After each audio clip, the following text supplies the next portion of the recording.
그리고 노보노디스크와 일라이릴리 모두 유럽 기업인데 이 펩트론이 미국 당뇨 학회에 다녀오고 나서 7월달 그리고 11월달에 유럽에 있는 제약회사에서 현재 펩트론 본사에 실사를 나왔다고 해요. 실사를 나온 이유는 시장에서 도를 쉬어 계신 우리 구독자분들 반갑습니다. 용천도사입니다. 올해 상반기부터 해외에서 가장 뜨거운 키워드 중 하나가 비만 치료제입니다. 그리고 오늘 화이자의 임상 중단 소식과 함께 비만 치료제 관련주들이 다시 한번 주목을 받기 시작했는데 국내 증시에서는 대장주로 움직이고 있는 펩트론 앞으로 추가적인 상승이 가능할지, 추가적인 상승이 나온다면 얼마까지 움직일지 이번 영상을 통해 정확하게 알려드릴 테니까 현재 보유 중이시거나 매수를 고려하시는 분들은 이번 영상을 정확하게 참고해서 대응하시면 되겠습니다. 바로 보겠습니다.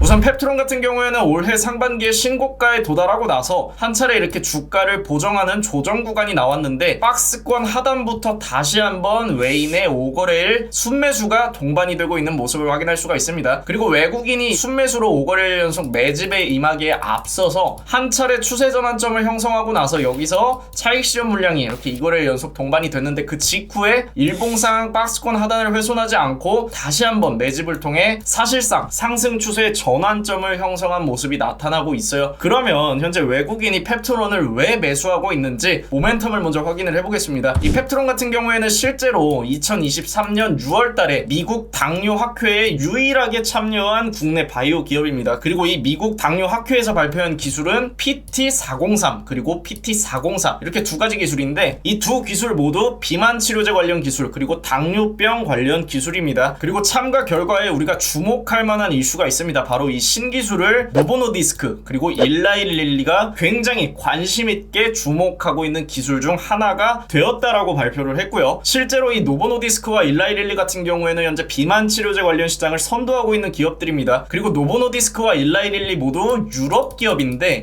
이 펩트론이 미국 당뇨 학회에 다녀오고 나서 7월달 그리고 11월달에 유럽에 있는 제약회사에서 현재 펩트론 본사에 실사를 나왔다고 해요. 실사를 나온 이유는 기술 수출에 관련된 논의를 진행하고 있다고 합니다. 그리고 이 비만 치료제 관련 기술 수출 규모는 조 단위예요. 그래서 이 펩트론 같은 경우에는 현재 기술 수출과 관련된 기대감으로 이 비만 치료제 관련주 중에서 국내에서는 대장으로 움직이고 있다고 보시면 되고요. 그리고 이 비만 치료제 시장은 노보노디스크가 최근에 3조 원을 추가적으로 투자를 하면서 다시 한번 해외에서는 여전히 뜨거운 상황, 그리고 이 노보노디스크는 현재 비만 치료제 관련 기대감을 받고 제약바이오 중에서는 시가총액 1위에 도달하는 굉장히 강력한 상승세를 유지하고 있는 종목 중 하나입니다. 노보노디스크나 일라이릴리 둘 중 하나에서 펩트론 기술 수출과 관련된 논의를 진행하고 있다면 사실상 펩트론의 모멘텀은 굉장히 큰 매머드급 모멘텀이라고 우리가 이해를 할 수 있을 것 같고, 펩트론의 기술 수출과 관련된 논의가 진행되고 있다는 것 하나만으로도 현재 이 기대감을 통해 움직이고 있는 테마 주장세의 성격이 굉장히 강한 시장에서는 상승 사이클 또한 유지가 될 수 있다는 점을 여러분들이 참고를 하시면 되고요. 두 번째로 볼 수 있는 거는 병 높은 비만 치료제 시장 화이자, 다들 굉장히 익숙한 바이오 기업이죠. 이 화이자에서도 부작용 때문에 비만 치료제 개발 중단했어요. 그만큼 어려운 기술인데 펩트론에서 유의미한 결과를 보여줄 수 있는 높은 기술력을 미국 ADA 학회에서 입증을 시켜줬다는 겁니다. 그만큼 펩트론이 국내에서만큼은 비만 치료제 기술 1등 기업이라고 우리가 유추를 해볼 수가 있고, 실제로 이 비만 치료제 관련주들 같은 경우에는 워낙에 고도화된 기술이기도 하고 한번 성공하게 되면은 완전 초대박이 날 수 있는 아이템이기 때문에 국내에서도 관련주가 많이 없습니다. 대박이 날 수 있는 만큼 어려운 기술이니까요. 그래서 우리가 주목을 해야 되는 거는 여러 가지 비만 치료제 관련주들을 보는 게 아니라 펩트론 딱 하나만 보시면 된다고 말씀을 드릴 수 있을 것 같고요. 그래서 이 펩트론을 기술적 측면에서 보면은 이렇게 보시는 것처럼 2023년 상반기에 한 차례 굉장히 가파른 대세 상승이 나왔고, 상승의 종료를 의미할 수 있는 이 헤드앤숄더 넥라인을 이탈한 구간, 여기서부터 이제 복합 조정이 시작됐는데 추세 전환의 넥라인을 맞고 실패하면서 본격적으로 조정을 받은 상황에서 지금 우리가 보고 있는 구간은 현재 여기죠. 외국인의 순매수가 다시 시작된 이 구간부터 다시 한번 넥라인 구간까지 상승 사이클이 확대가 되는 경우에, 이 구간을 넘어가게 되는 경우에는 또 신고가 도달할 가능성 굉장히 높습니다. 왜? 지금 시장 같은 경우에는 유동성이 부족한 시장이기 때문에 단기적으로는 테마주가 강세를 보일 수밖에 없어요. 적은 돈으로도 많이 올릴 수 있고 적은 유동성으로도 변동성이 강하게 나오는 종목들이 다시 유행할 수 있는 시장에서 제약바이오는 당연히 빠지지 않고 이 테마주 장세에 동참할 수 있는 업종 중 하나인데, 그중 현재 가장 강력한 모멘텀을 가지고 있는 펩트론은 현재의 추세가 훼손되지 않는 경우, 혹은 이 넥라인 구간에서 조정을 받더라도 이렇게 소파동 상태를 유지하면서 다시 한번 재차 돌파 트라이가 나오는 경우에는 우리가 이 구간에서 단기적으로 접근을 해볼 수도 있고, 이 구간에서 눌렸을 때 변곡점을 잡고 손절가 짧게 잡고 진입을 해볼 수 있는 전략으로도 대응을 해볼 수가 있을 것 같습니다. 그래서 실제로 저희 무릉도원에서는 이 종목 36,000원 구간에 여기서 미리 매수를 해놓고 오늘 일단 70%까지 익절이 나갔고요. 나머지 잔량은 우리 평균 단가를 이탈하지 않는 경우에 단발성 펌핑 구간까지 홀딩해서 가져간다고 말씀을 드렸습니다. 그리고 저는 이 단발성 펌핑이 넥라인을 넘어가게 되는 경우 신고가까지도 탄력을 받을 가능성이 굉장히 높다고 생각을 합니다. 그만큼 신고가에 도달할 수 있는 모멘텀이 비만 치료제를 통해서 강하게 형성이 되고 있기 때문에 펩트론 보유 중이시거나 앞으로 매수를 계획하고 계시는 분들은 이렇게 상승이 나올 때 단기적으로 붙어서 단타 형태로 대응을 해도 되고, 아니면 눌렸을 때 소파동을 그려가는 과정에서 천천히 분할로 모아서 다시 한번 신고가 트라이가 나오는 구간까지 공략을 해보신다면 현재와 같이 이 기대감을 안고 가는 종목들이 신고가에 도달할 수 있는 이 테마주 장세에 완벽하게 어울리는 종목이 될 수 있지 않나, 그렇게 생각을 해볼 수가 있을 것 같습니다. 실제로 저희 무릉도원에서도 이 종목 36,000원부터 매수할 때 비만 치료제를 집중적으로 브리핑을 드렸고, 실제로 이 비만 치료제 같은 경우에는 현재 국내에서만 관심이 조금 떨어질 뿐 해외에서는 여전히 광풍이 불고 있는 테마 중 하나이기 때문에 펩트론 가져가실 분들은 저희 무릉도원에 올려드린 브리핑 자료 참고하셔서 대응을 한번 해보시면 좋을 것 같고요. 이런 브리핑 자료들 혹은 펩트론처럼 상승 사이클이 나올 수 있는 종목들 미리 매수하실 분들은 위에 번호로 문자 남겨주시면 저희 무릉도원 입장하셔서 함께 매매할 수 있으니까, 펩트론처럼 추세 전환에 임하고 신고가에 도달할 수 있는 종목들을 보다 빠르게 하루라도 먼저 매수하실 분들은 문자 남겨주시면 저희와 함께 매매하실 수 있을 것 같습니다. 저희 무릉도원 뿐만이 아니라 매일 아침에 진행되고 있는 라이브 방송에서도 매일같이 수익 낼 수 있는 종목들, 상한가에 들어가는 종목들까지 보시는 것처럼 다 잡아드리고 있으니까요. 저희 라이브 방송에서 함께 하실 분들은 별다른 조건 없이 구독과 알람 설정만 눌러두셔도 매일 아침 8시 50분에 방송 입장하셔서 실시간으로 함께 하실 수 있으니까 구독, 알람 설정 눌러두시면 될 것 같습니다. 그럼 우리 또 내일 같은 시간에 만날게요.